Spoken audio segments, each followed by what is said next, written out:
Bon dia, titis. Bon dia, restaulletes. Com que últimament les sèries estan on fire, he decidit que en lloc de fer un vídeo llarg faré 3 episodis d'un mateix tema. Els zombis. Hi ha zombis que mengen cervells, zombis que lluiten contra plantes. Alguns van molt ràpids, altres van molt lents, uns fan sorolls una miqueta estranys i fins i tot n'hi ha que fan castellers. Però dins de totes aquestes categories de zombis, potser una hauria de ser una miqueta més important. La de... zombis a la vida real? Entre nosaltres? A part dels estudiants en època d'exàmens? Sembla que podem identificar els zombis per 3 punts concrets.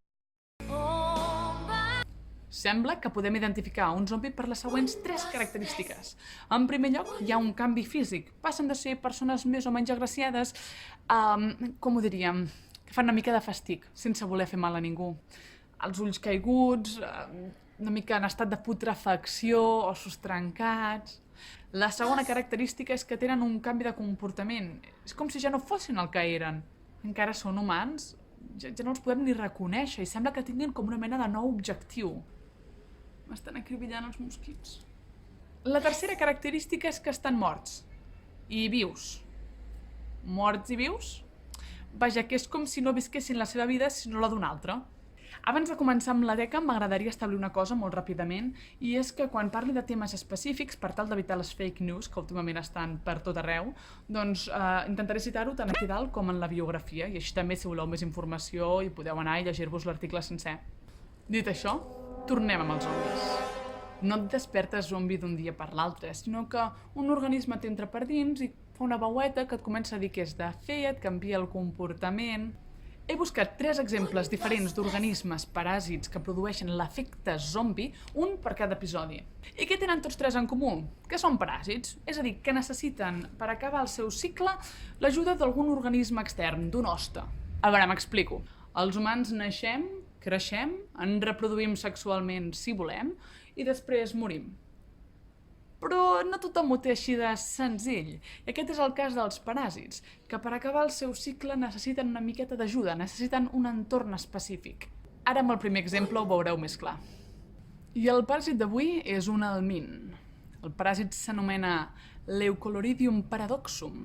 I l'hoste, la víctima, el zombi, el cargol.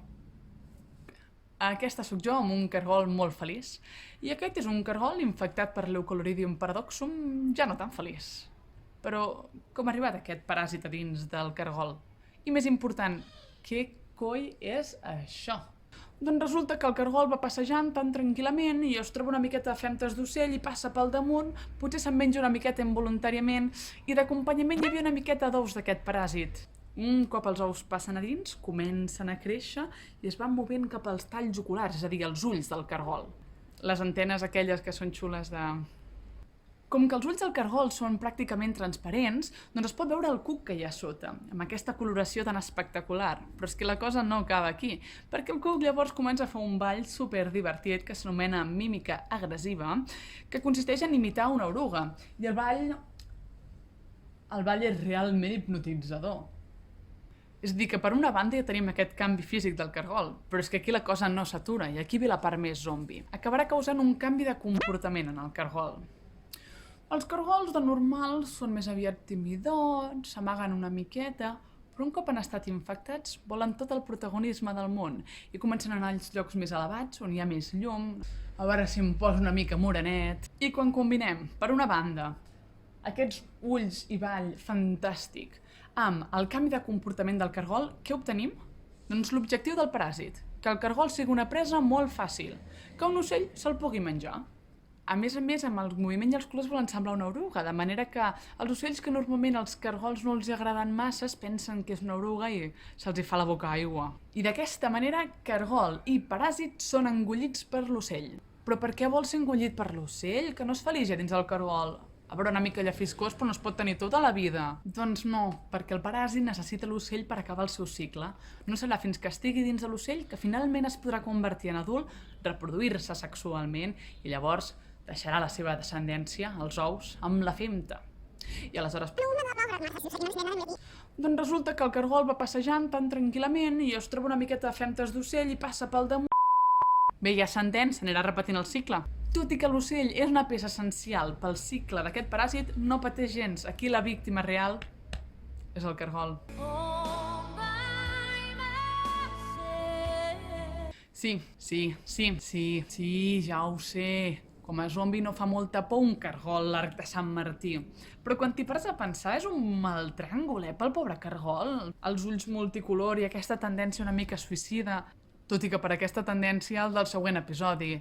Ratolins que no només no fugen dels gats, sinó que s'hi senten atrets. Una mica síndrome Estocolm Tom i Jerry, no, això? Moltes gràcies per haver vist el vídeo, espero que us hagi agradat moltíssim i mentre decidiu si voleu subscriure-us o mirar un altre vídeo, us deixo el realment important, que és el vídeo del cargol infectat. Bona nit, titis. Bona nit, establetes. Un avió. Creixem, ens reproduïm sexualment si volem. És broma,